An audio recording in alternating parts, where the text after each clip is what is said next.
Welcome to the fifth in our series of RIDI Awards Roundtables. My name's Pauline Miller and I am Head of Culture at Lloyds. That's Lloyds of London, the insurance market, as opposed to the Lloyds Bank or the pharmacy. We're here today to highlight the best candidate experience category. This award focuses on that star factor which puts a recruiter a cut above the rest. We were looking for an organisation who truly believes in equality of opportunity and works hard to achieve this for their disabled candidates. In our roundtable today, we are joined by Florence and Sarah from the category winner DWF Law and Glenda from the Pension Protection Fund, who were awarded highly commended in the same category. So we have a public and a private sector organisation, which is really interesting because I'm really keen to find out how that looks different in those organisations. So let's find out what makes their recruitment process so special. Perhaps as we get started, I can just find out maybe some introductions in terms of your job titles, perhaps. Shall we start with you, Florence? Yes, I'm Florence van Schepen-Brown. I've been at DWF for nearly 5 years now, and I'm the talent acquisition manager at DWF. Thank you. And Sarah? Hi, I'm Sarah Charlesworth. I am the diversity and inclusion manager at DWF, and I've been at DWF now for nearly 2.5 years. Brilliant. And Glenda? Hello there, good afternoon. Thank you for inviting us to attend. I'm a senior HR business partner at the Pension Protection Fund. I've been with the organisation for around about 3 years now, and I manage the recruitment teams. So I've been driving some of the activity that we've been part of and looking forward to talking to about today. Thank you. Let's start with Glenda and perhaps my first question around at what stage, in your experience, at what stage of the recruitment process are candidates most likely to request a reasonable adjustment? Where have you seen that the most? Our experience is varied, to be honest. When I was talking to the recruitment team, particularly about some of the questions we're going to be looking at today, we've found it's less about the stage of the recruitment process and more about the type of interview the candidates requested to attend. So, for example, particularly for our what would be classed as an operational area, but it's our members, our schema member services teams. Some of the interviews that we conduct there require a test or assessment. And when the candidate then finds out that is part of the interview and selection process, then they're more likely to get in touch with us to find out more about what's involved. And then we find that they discuss their individual adjustments to give themselves the best chance of success. So that's really the experience that we have. It's sometimes the case that the candidate's health condition or disability isn't established until the job offer's actually been made. So we may never actually find out through the hiring process. And we, again, completely understand and appreciate that because obviously their quest to find employment may have been more challenging and can take time to build trust with an employer. So we find, again, we repeat the question at each stage of the application process so that there's every opportunity for them to disclose. So again, as they build that trust, we're hoping that gives them the reassurance that, again, we as an employer are asking the question for the right reason and that there's no hidden agenda. But that's our experience, that it does typically depend on the type of interview rather than the stage of the recruitment process. Thank you. I think that's a really interesting point, the repetitiveness of reinforcing that question, are there any adjustments that are needed, is really clear. So I really like that. But let me ask our winners, and Florence, have you got a different experience in that, in terms of at what stage? I think we have a similar experience that, of course, ideally would like people to let us know at the start of the recruitment exercise which reasonable adjustments they might require and how we can make their journey as comfortable as possible and put them in the best possible place to be successful during the whole recruitment journey. But we do find indeed that somehow people tend to declare some more reasonable adjustments once they've signed a contract, and we do we ask them to complete like a new starter form, which asks about their disability, any medical conditions, about reasonable adjustments, and often then only we find out about any reasonable adjustments we might need to make. We do, however, have a great partnership with with Clear Talents, which is a platform that allows candidates to register their reasonable adjustments. And we actually have seen that in the last year, a third, the case of disclosure have increased with a third in terms of them being signposted on Clear Talent. So that's really encouraging. And actually, if we look at the type of adjustments people have requested, again, they're quite varied. But if you look at the kind of top 4, there might be in terms of the telephone interviews, because of disability, caring responsibilities, religious commitments, other specific days when they'd like to take calls or they're not available to take calls. There are specific days and times that people can pick in terms of the face-to-face aspect. Then in terms of telephone interviews, again, a very popular, let's say, adjustments people request for things that we'd like them to tell us that will help them to hear us better, understand the caller better, or help them to understand us better. And then in terms of face-to-face interviews, the fourth kind of risk adjustments which is requested is things that people would like to tell us to help them to be more relaxed and perform better in meetings as well. So those seem to be the 4 most popular categories, let's say, for reasonable adjustments. And we make a big effort to signpost on our career pages that we are a diverse company, that there are opportunities for people to share their challenges and their reasonable adjustments with us. But I think we'll have to keep working on that, to keep ensuring that people tell us about their reasonable adjustments at the beginning of the recruitment cycle, and not wait until they've signed a contract. It's a trusting, like Glenda said, really. I think Glenda definitely put it very correctly there. It's a trusting as well. And Florence, just one sort of follow-up there, or observation. Some of the adjustments that you talked about, those common types of adjustments, are fairly simple things. Yeah, they are. And I think it's good you mention that as well, because when we think about reasonable adjustments, people think, oh, we're going to have to buy new screens or change our buildings or any kind of really costly, impactful things. And actually, sometimes just small tweaks that actually can make such a big difference and have a big impact on the candidates' experiences. Definitely. Thank you. And Glenda, have you seen anything different, and perhaps maybe what difference some of those adjustments, those common adjustments that you might have made for candidates? I mean, we've certainly seen an increase in the number of candidates applying where they are declaring that they are disabled.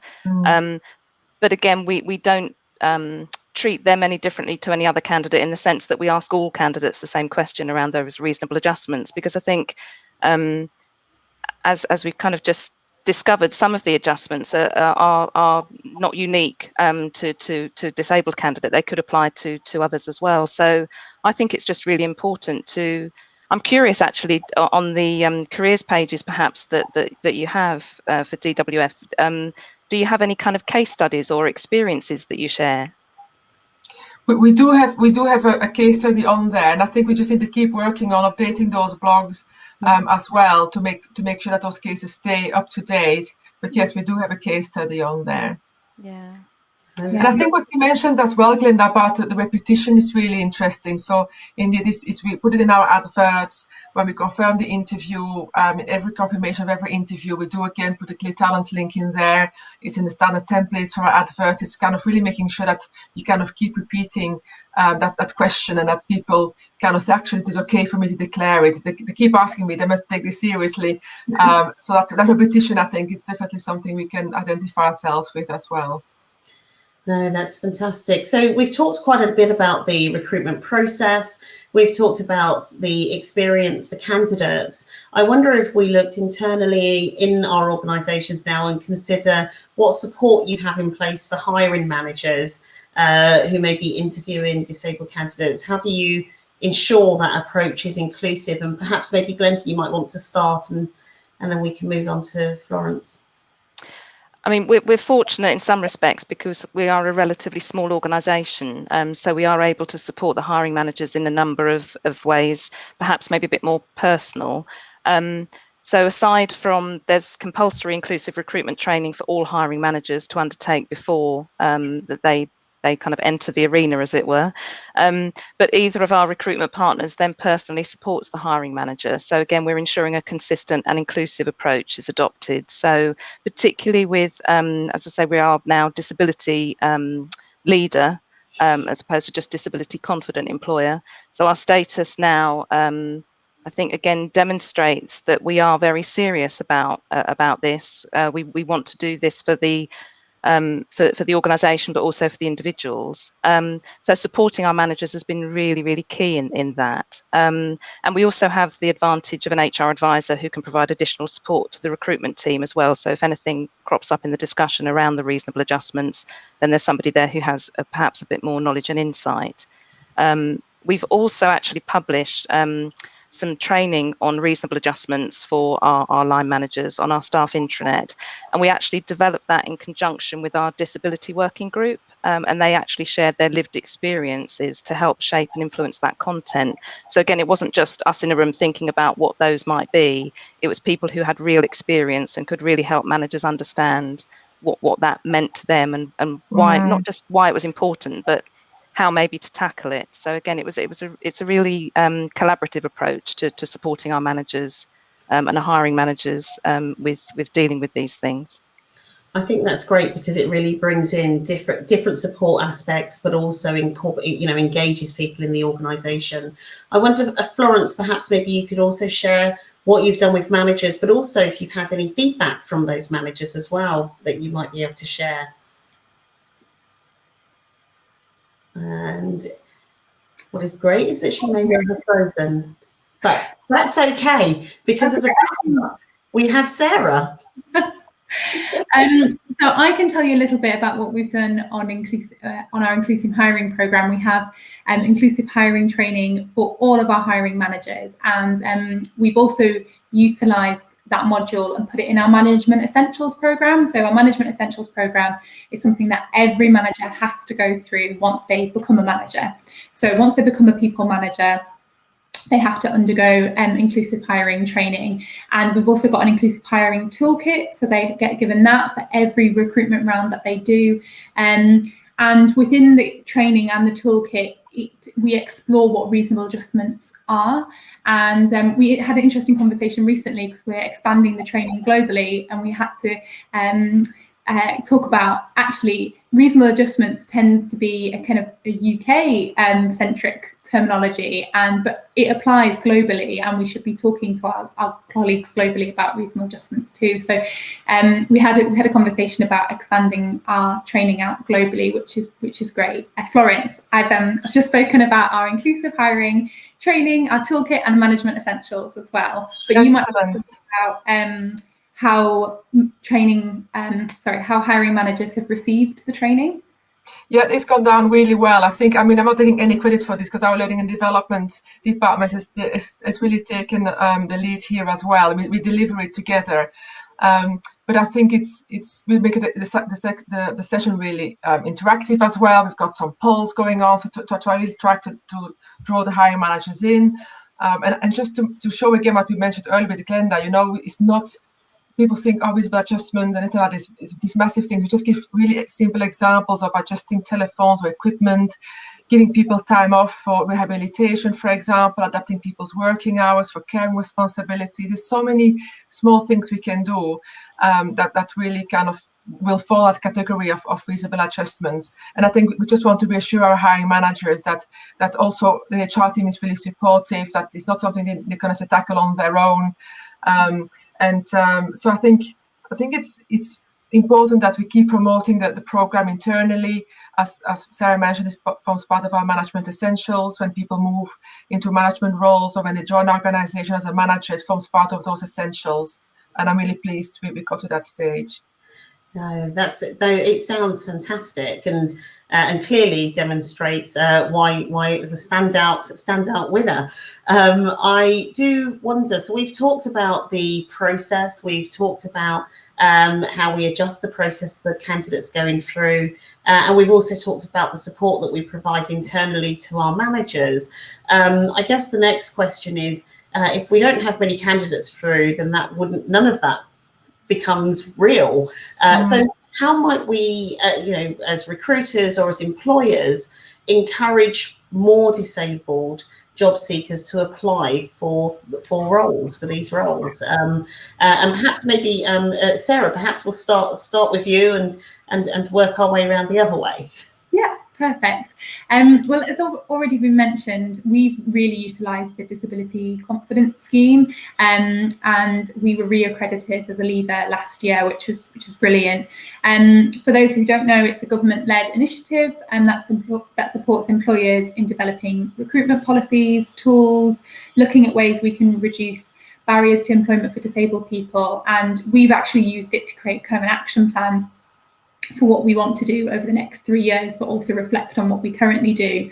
It's a voluntary scheme developed by employers and disabled people's representatives. I think it really encourage us to look at how we kind of improve our recruitment, our retention and our development. And I think there are a number of factors that you need to look at. How are you going about actively recruiting and attracting disabled people to fill the opportunities that you have? Look at the spectrum of roles that you have, from apprenticeships to internships and work experience as well. I think, as we've talked about already, we've really tried to share success stories on our recruitment pages, on our careers pages, from a diverse range of blogs from our people. We try to partner as well with best practice organisations to constantly look at what we can do further. Organisations like Clear Company, like RIDI, like Working Families, for example. We've also worked with our preferred supplier recruiters, so our PSLs, and talked to them about what we think is important and why we think being a disability confident leader is important. And we've asked all of our recruitment agencies to be at least disability confident committed level 1. We've even used things like blind CVs and shared how we use blind CVs to ensure that we're trying to do inclusive hiring as well. And I think we also looked in kind of our emerging talent spaces as well, and working with organisations like Aspiring Solicitors and having our people talk about what it's like to be a disabled person in our workplace at conferences, back when we could go to conferences, but online webinars now, and inviting prospective candidates to come and hear about what it's like to work at DWF. So I think all of these are a combination of things that can really help employers and recruiters think about how they're recruiting disabled people, so that when they do come through the recruitment process, it can be a seamless one.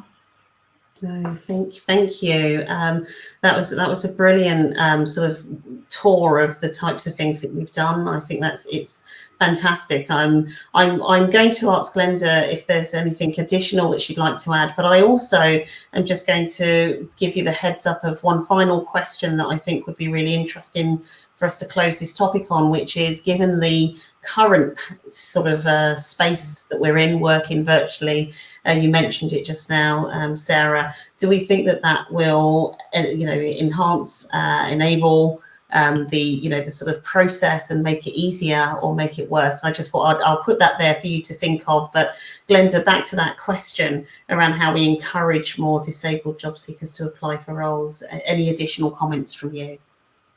I think for us, firstly, we have an in-house recruitment team, so we don't operate a PSL, but we do work with our recruitment management provider networks, and again, similar ethos really, that making sure that they're aligned to our ethos as well. It's really, really important to be engaging with people that are on the same journey as us, if not the same page. So for us, also, it's been clear of our intentions really from the outset.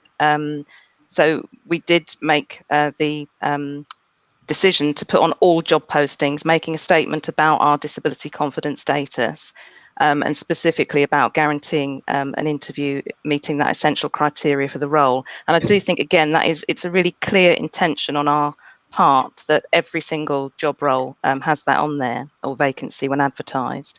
We also developed a Being Me video, again showcasing our commitment really to inclusion, which again we hope reassures prospective candidates of the culture at the PPF and begins to build that trust, which I think I've mentioned before is just really, really important.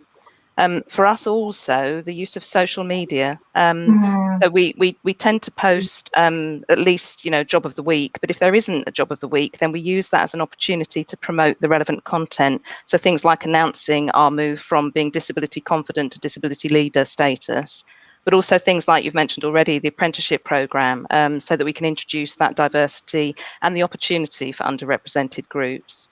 And we have the benefit of working externally with some local partners. So Croydon Council, there's a Disability Working Action Group. And again, they do, or they previously, prior to lockdown, was the reverse jobs fair. So again, that was another opportunity for candidates themselves to showcase, and we've actually benefited from that, having a few people join us in the organisation on some of the roles that we had available at the time. But things like that, where we're trying different things that can achieve the overall result. But for us, again, it's a continuous journey. Yeah, I agree with Glenn that there's definitely local initiatives as well you can be part of. And we work with Pure Innovations in Manchester, and they support work experiences of people with learning disabilities, for example. And I think as advice to other employers, there are definitely some local initiatives you could look at, and local charities, for example, you can work with to kind of identify candidates who got even come for work experiences or for full-time employment too. No, thank you. So that question, the new normal, post-pandemic, build back better, there are so many different terms, but I guess it's great to capture you here, thinking of all of the work that you've done. Does this new normal help to create a better experience for candidates going forward? Just your immediate observations, it'd be great to hear. So, Sarah, you've had a bit of time to think, perhaps you might have a view, and I'll just capture a couple of views from you all as we draw this session to a close. I think my perspective is that it's probably is going to be better now that we have shifted more online.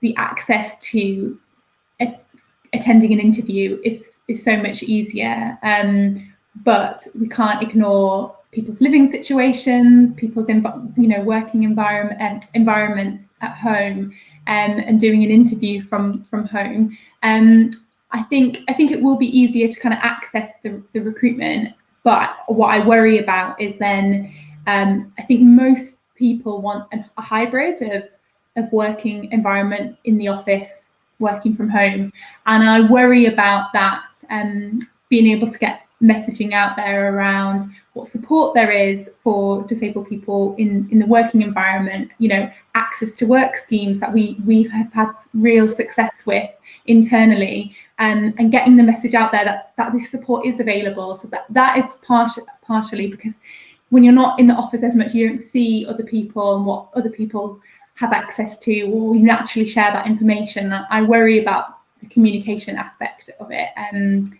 Probably is more to do with the D&I professional, but yeah, there are a couple of things from my perspective. Okay, let's Florence and then Glenn. Yeah, I agree with Sarah. Indeed, in terms of accessing the whole interview journey, it's easier. For people with mobility issues, for example, or with time issues, for example, it is easier. But of course, nothing takes away from seeing a candidate face to face. And I'm always talking about a lovely working environment we can show people as well, which attract candidates, and how we can adapt working environments. We can't showcase that in the same way through video. But I think, of course, having a new normal in terms of working environment, that balance, that blend between working from home and working in the office, I think will create opportunities for people who've got disabilities and might see themselves working better in such an environment. So I'm hopeful that it will create opportunities, but it's got definitely challenges as well. Thank you. And Glenda, final thoughts to you. Yeah, I mean, again, similar thoughts to Sarah and Florence. I think for us particularly, we partner with an organisation called APAME, and one of our HR team has on-site support from them to enable her to do some of the tasks that we would like her to do. So those situations are then limiting if we do then, you know, restrict our return to the office, or it looks quite different. But I don't think for us as an organisation, I think we will have an office presence. So I'm hoping that those opportunities will still exist, but we'll have to tweak or adjust things. But again, it's part of our aim, being an inclusive employer, to really challenge our own thinking about how we can make it work. So that's always in my mind, is that hope that there should be opportunity, and we should look at how we can make it work. Because I'm sure that there are some barriers that may be more difficult than others, but we can overcome most things. Technology makes that possible as well. So. No, it's a wonderful note to end on, that that it is our role as inclusive employers to continue to adapt and change, and to continue to consider the new opportunities, be that through technology, be that through opportunities from hybrid working, but also ensuring that they don't become barriers as well. So with that, we've come to the end of this roundtable. So firstly, a huge thank you to Florence and Sarah and Glenda for joining me today. I've learned huge amounts, and lots that I've scribbled down as well. Our next roundtable will focus on the Best Recruitment Team Award category, and will be streamed out from the RIDI website on the 31st of March. For more information about the RIDI Awards, visit our website, www.ridi.org.uk, and sign up to our newsletter. Once again, thank you very much. Thank you. Thank you. Thank you.